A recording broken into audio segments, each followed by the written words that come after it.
رکوع اور سجدے میں قرآن نہیں پڑھنا چاہیے۔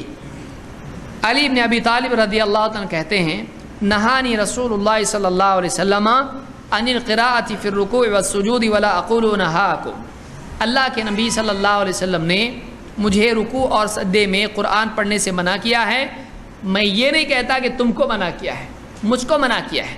مطلب یہ نہیں کہ تم کرو، مطلب یہ کہ مجھ کو منع کیا، میں جیسا ہے ویسا بتا رہا ہوں۔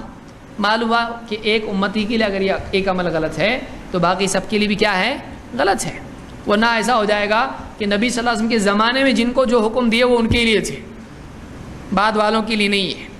شراب مت پیو وہ ان کے لیے تھا، آج جم برابر جم شرابی چلے گا، ہے یہ ایسا ہے۔ جو ان کو کہا وہ باقی امت کے لیے بھی ہے، وہ مسلمانوں کے لیے اس زمانے میں جو مسلمان تھے جو حکم ہیں بعد کے دور کے لیے بھی وہ ہیں۔ یہ مسلم کی روایت ہے۔